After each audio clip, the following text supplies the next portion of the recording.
offer biblical strategies for effective teaching.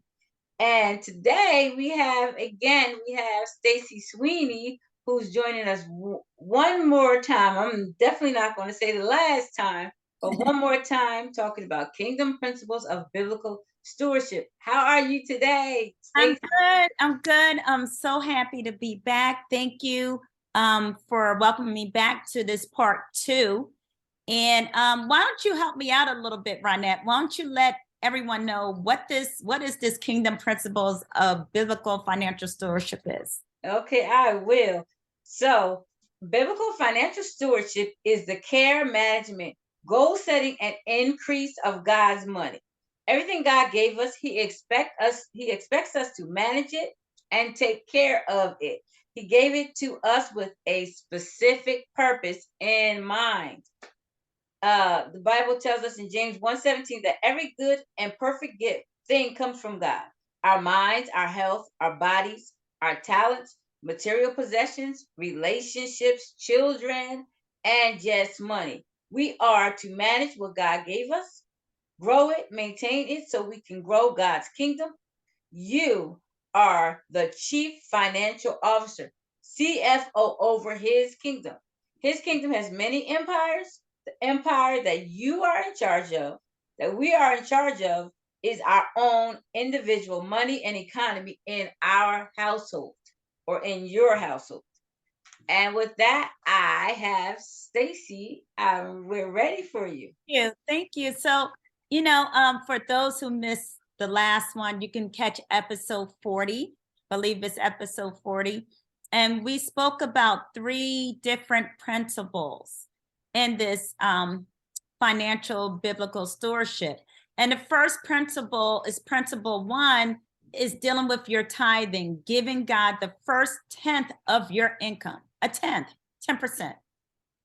Also in that principle 1 is offering, okay, free will offering. Also, we talked about first fruits offering, giving of your first fruits, and your almsgiving. And almsgiving is really about giving to the needy, those who are less fortunate than you. And then we went into principle 2, which is wealth management.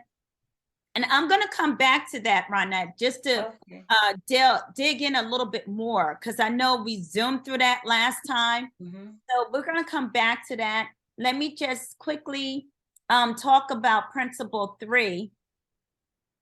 And the third principle of financial stewardship deals with investing. So God says in Ecclesiastes 11:2, invest in 7 ventures, yes, and 8. You do not know what disaster may come upon the land. So we all can relate to talking about a disaster that came, that everybody around the world it affected. That's why it's called a pandemic, because it hit worldly. And we woke up one morning and everything was shut down. Everything. Yes. And that was just about 3 couldn't even go to Wawa. Usually Wawa stay open all the time, even in a snowstorm. You couldn't go to Wawa or everything was shut down completely. And for us to experience that in our generation and the kids and everything. So if everything was shut down, that means businesses was shut down. So people that work for these businesses, they were not able to go to work. And unfortunately, the shutdown lasted for longer than what people expected. It wasn't a 1-week shutdown. I know. That was for a long time. Some people was shut down for, months, 6 months, a year. Fortunately, if you work in a public school system, we are essential workers, like the doctors and nurses. They were the only ones open, the hospitals, of course. Yeah.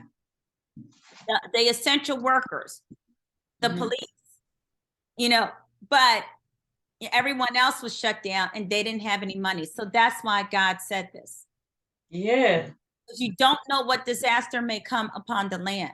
Now, if you were doing principle 1 and principle 2 that I'm going to go back to, you were able to make money in a disaster. and didn't have to depend to see if the government was going to give you any money. Right. Yeah. Because not only did everything shut down, a lot of things went down, like interest rates. Mm-hmm.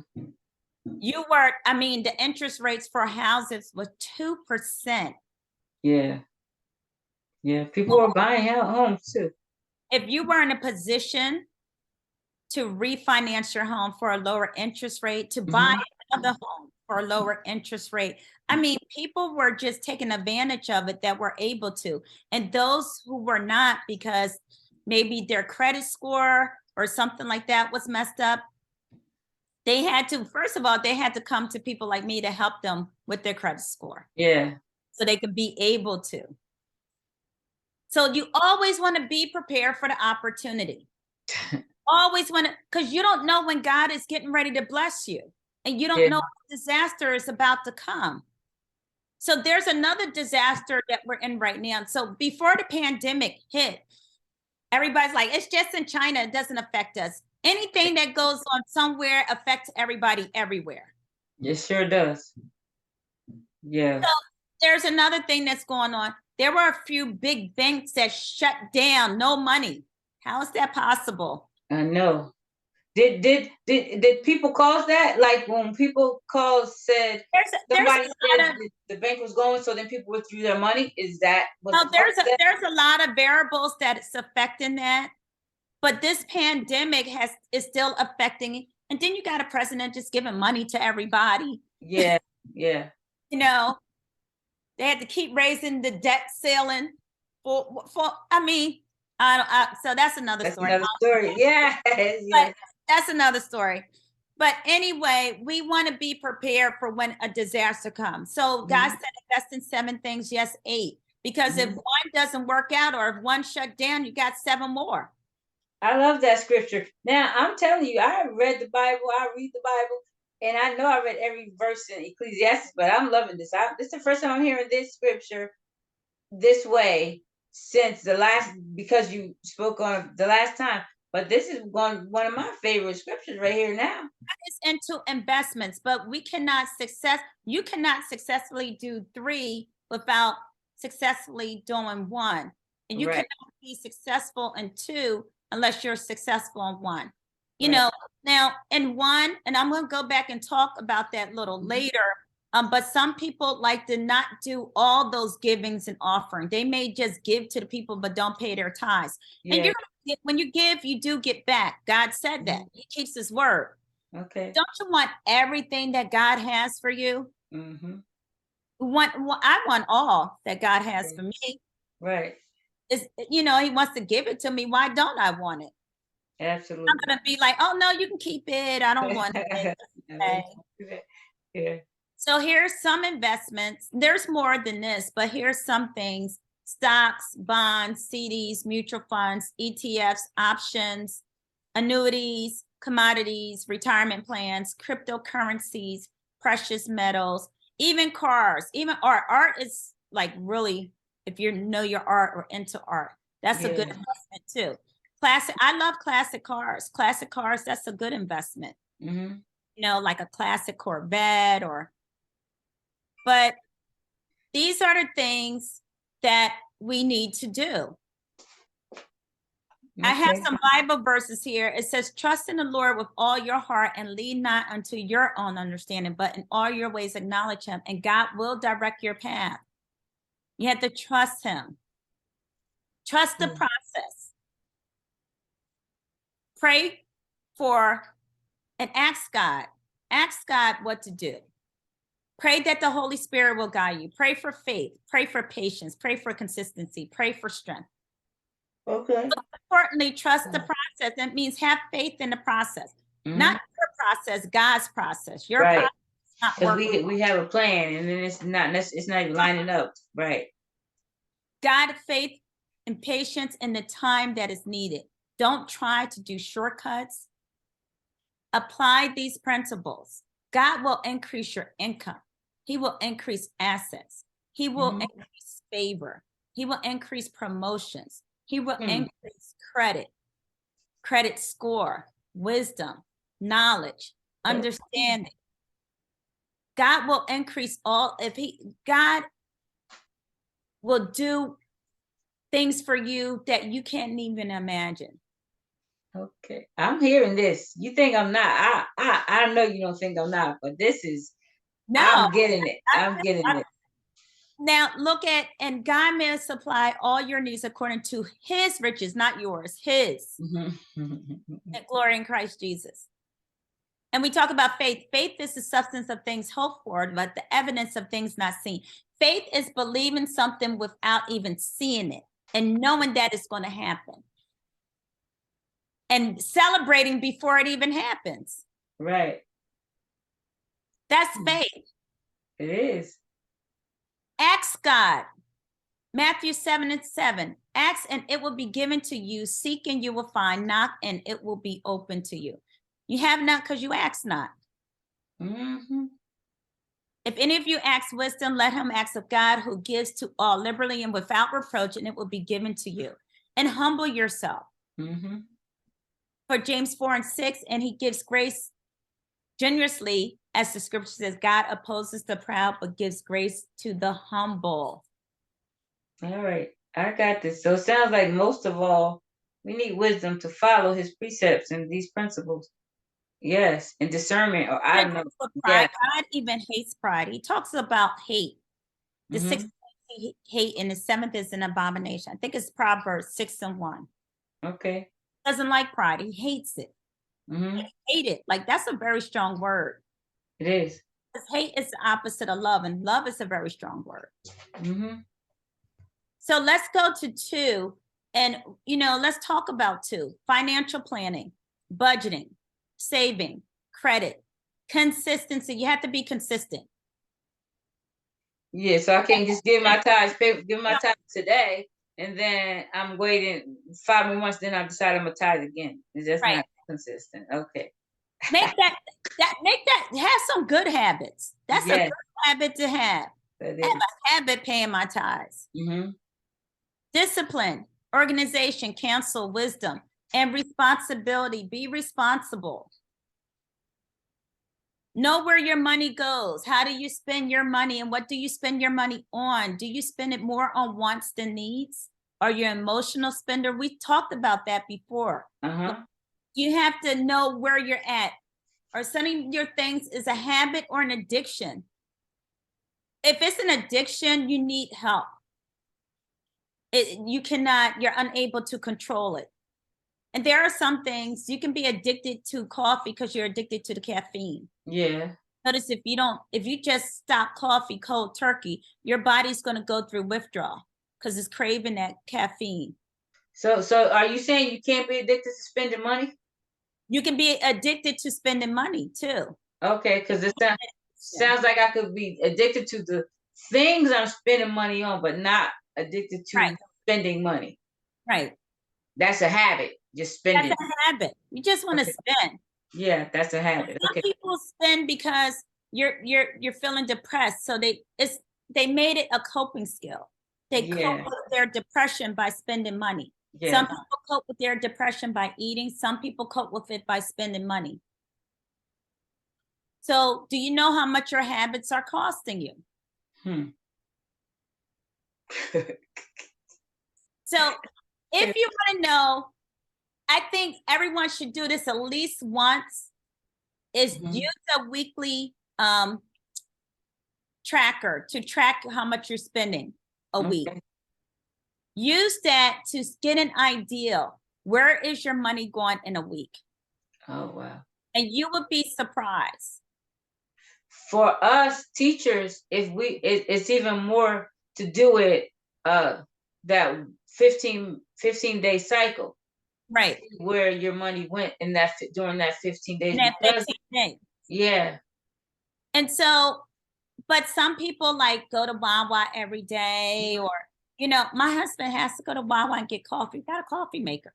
You said at the house. Why we gotta stop it? Why couldn't you make coffee in a coffee mug at the house? Yeah. It tastes different. It tastes different in a paper cup. That's probably habit. It is a habit. You know, if you get an idea where you're spending your money at the places you go to all the time, because your brain is not an Excel sheet. Right. Spending $5 at Wawa this morning, and you go there in the afternoon to spend $5. Your brain is not saying you spent $10 so far. Right. Your brain is just saying it's only 5. Yeah, and your brain didn't calculate because you're not thinking about it. That's why your brain is not calculating. Right. Right. And it didn't calculate what it spent the day before. No. And by the end of the week, it's not saying in 7 days you spent $300 at Wawa's. So this far. is good. This is so good because I don't drink coffee, but just say I did. I have a habit of going to Wawa. Right. All the while I'm addicted to coffee, but I have coffee at home. So my habit is to go to Wawa instead of making My a habit habit is to go to the coffee. right. If you're addicted to coffee, take the coffee in the house. Coffee.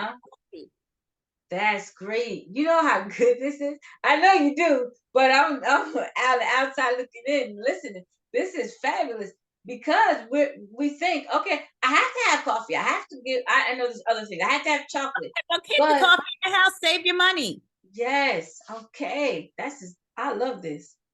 So here's some Bible verses. People can read them later, but Philippians 4, 6, and 7.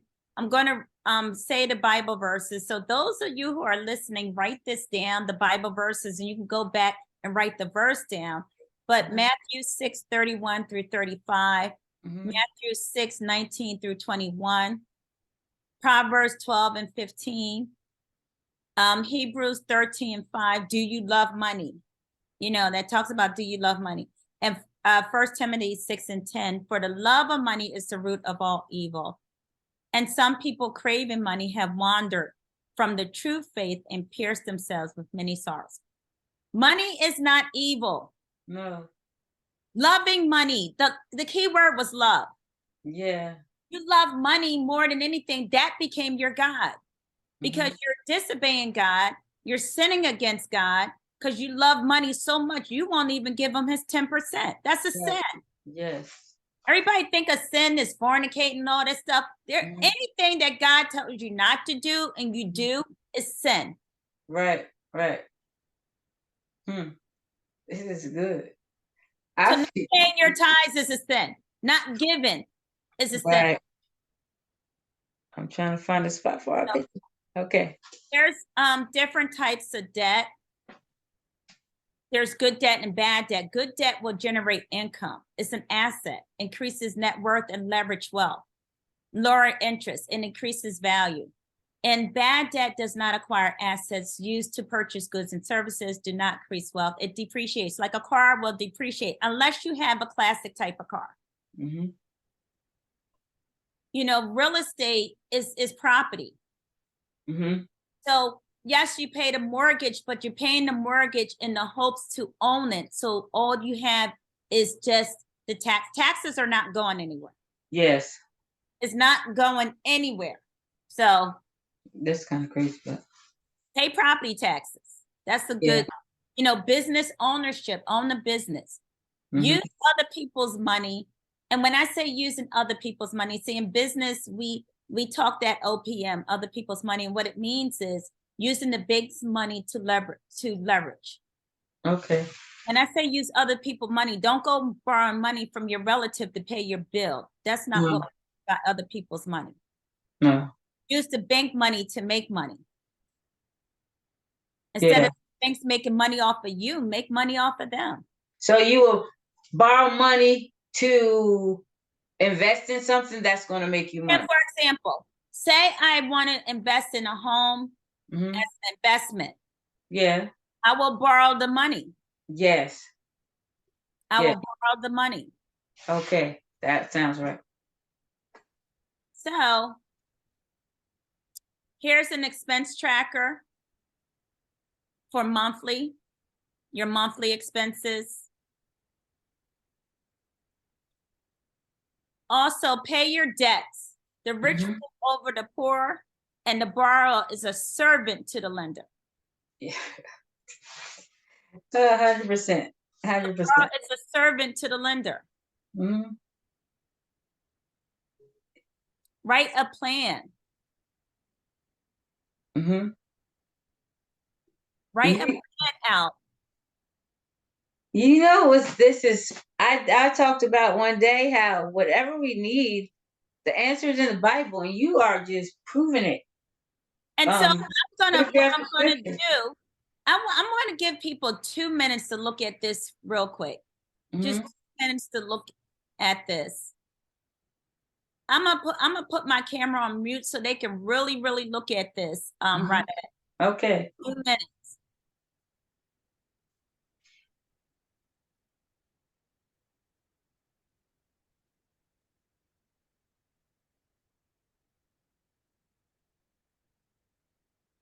Be consistent. Have discipline. Pay off higher interest first. Goal is financial freedom, of course. Seek help if you need it. I left out the once you track your spending, and reviewed your debt, credit, create a budget and follow it. Pay off your bad debt. Follow up on your budget and track your spending regularly. Proverbs 12 and 15. The way of fools seems right to them, but the wise listen to advice. James 5 and 1. If any of you lacks wisdom, let him ask God, who gives generously to all without reproach.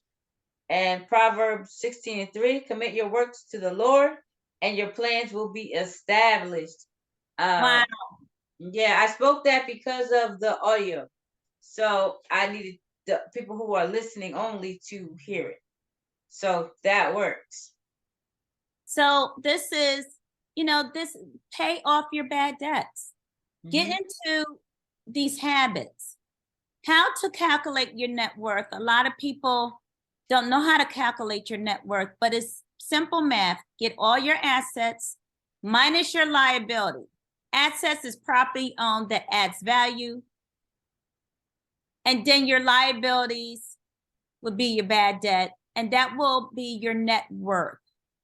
Okay. That's how you calculate your net worth. Here's some credit score facts. So this is a biggie. And I can really do two videos with you just on credit alone because it's so much. It is. It's so much. But I'm just going to talk about the basics.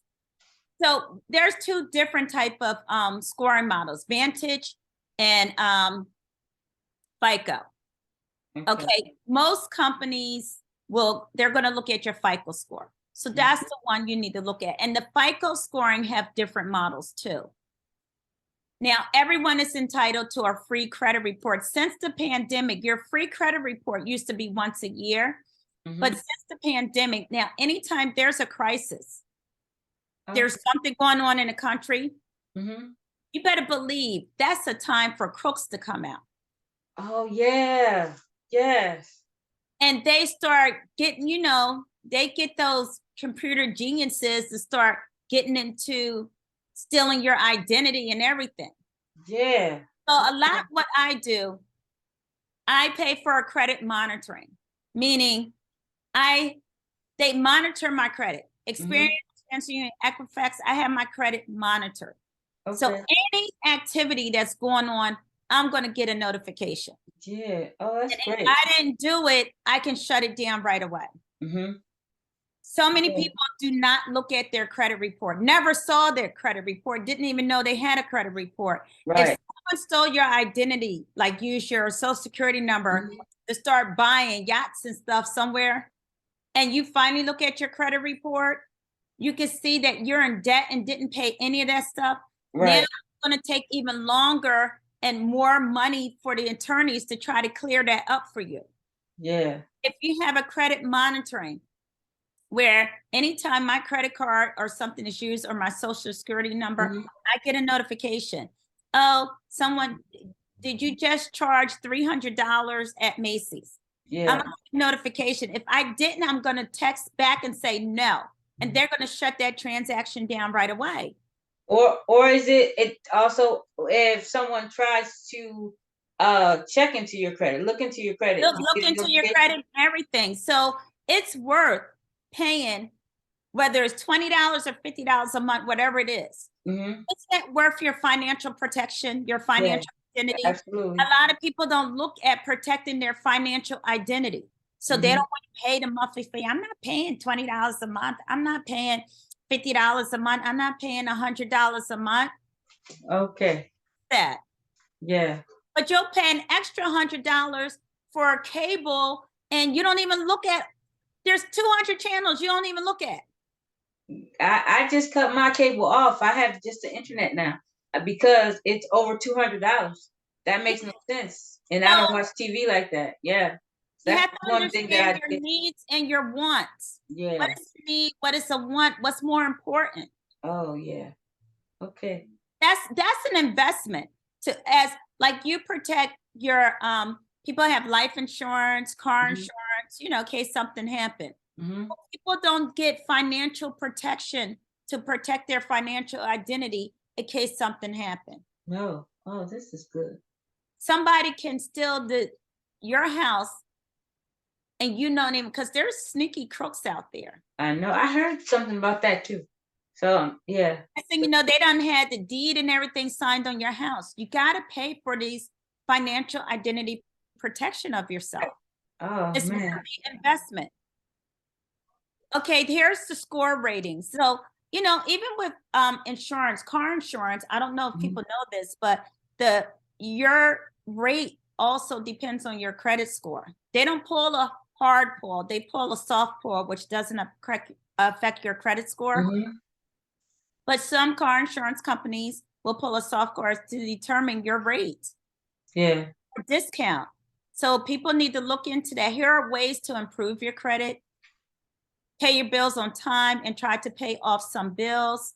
Keep credit cards balances that are 70% or less of your spending limit. Only apply for and open a new credit account when you need them. Have high income relative to how much you owe. Have a good credit history for a long period of time, because the longer you have a credit card, the better. Yeah. That's part of the scoring. Have a mix of revolving credit. So credit cards, car loans, mortgage. Now, these are ways that you get your credit score lowered by paying bills late. Have credit cards balances near your maximum spending limit. Apply for new credit cards frequently. And see, there are people that pay their bills on time, but they're at the max. Yeah. They pay their bills on time, and they think because they pay their bills on time, they have an excellent 700-800 credit score. They go to check their credit, it's like 600. Oh. Because they, it's how they paying their bills. They more than 30% below. And co-signing, I do want to speak on this. Stop co-signing for people. Yeah. I don't even co-sign for my children. They will tell you.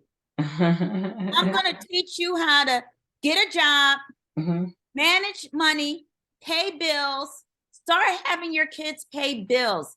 When they make them get a weekend job when they're a teenager, and let them contribute at least towards your cell phone bills that are their bills. Yeah. I don't need my kids to pay my mortgage. That's my bill.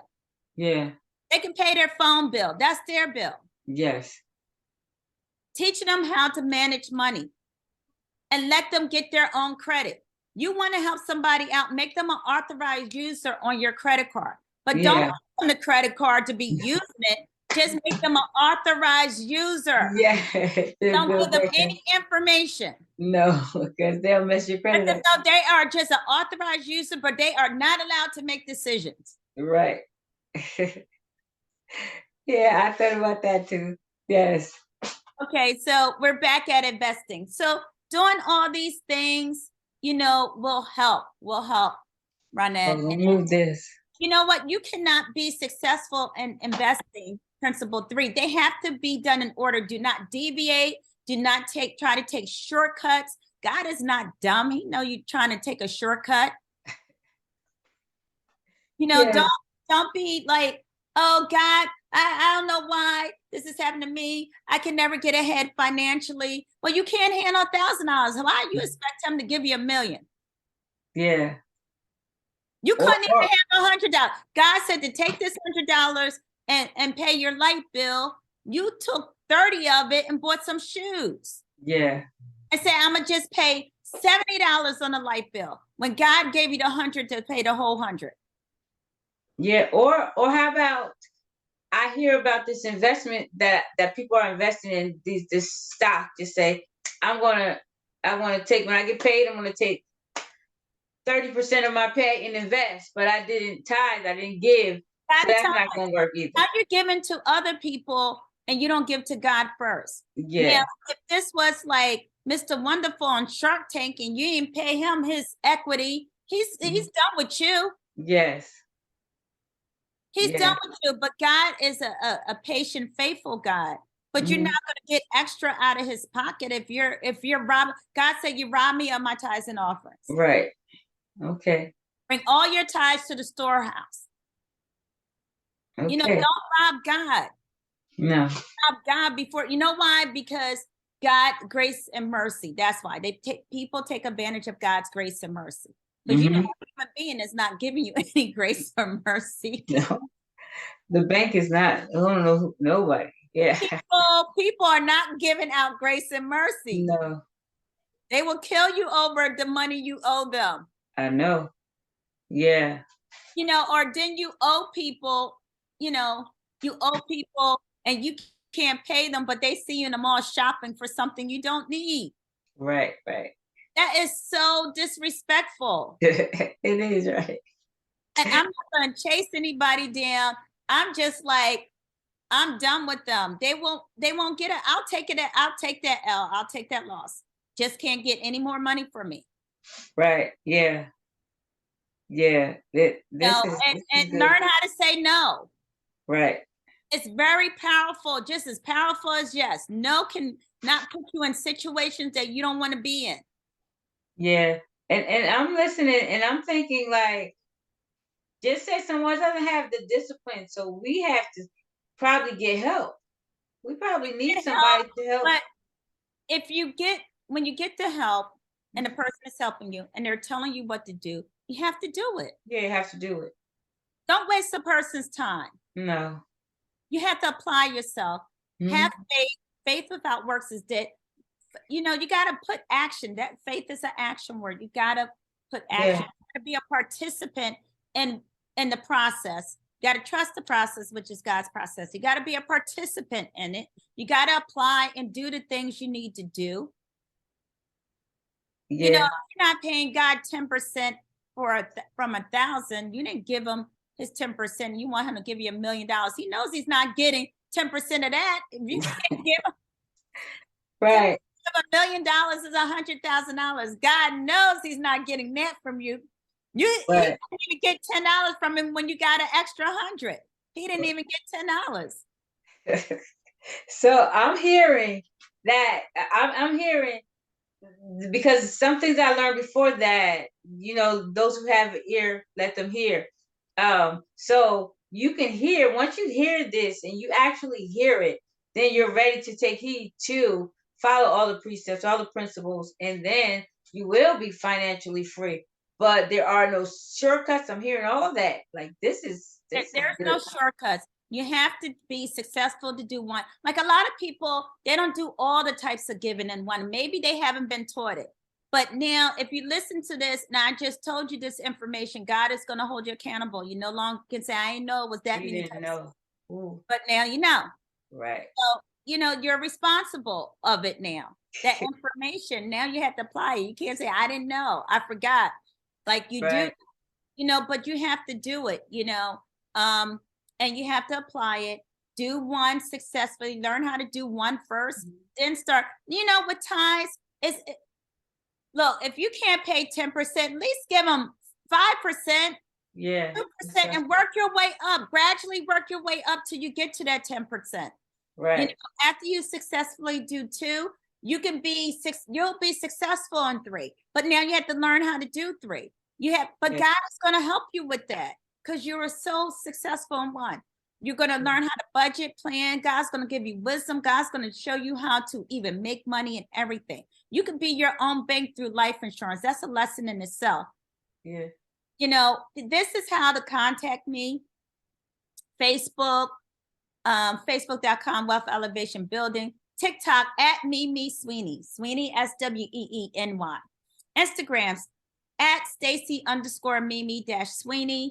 If you want to know what your credit score is, I Okay. have an app. We're going to have a link for you to click on. It costs $1 to see your credit score and your 3 credit reports.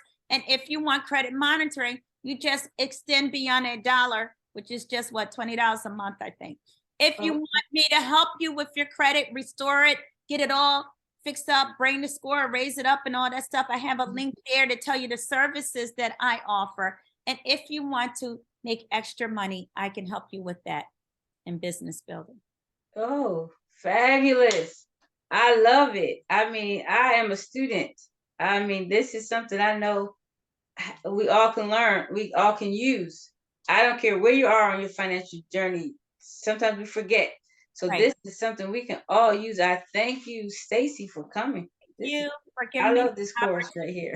Anybody need me to speak to their group, a workshop or a seminar, whatever, on whether it's credit, building, whatever it is, finances, they can contact me. You can contact me through Ronette. If you can't remember how to contact me, just reach out to Ronette.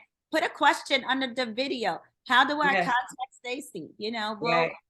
we'll answer you back.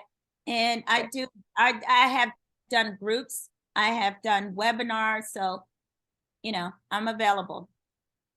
Oh, I appreciate it. Thank you, Stacey, for joining us. Thank you, all the viewers, for tuning in and watching these videos. Again, I am Ronette Branham with Educators with Oil, here to offer biblical strategies for effective teaching and effective life. This is life coaching right here, life financial coaching right here. You got it all in one day. So, again, have a blessed day. Bye, everyone. Yeah. Be blessed on purpose.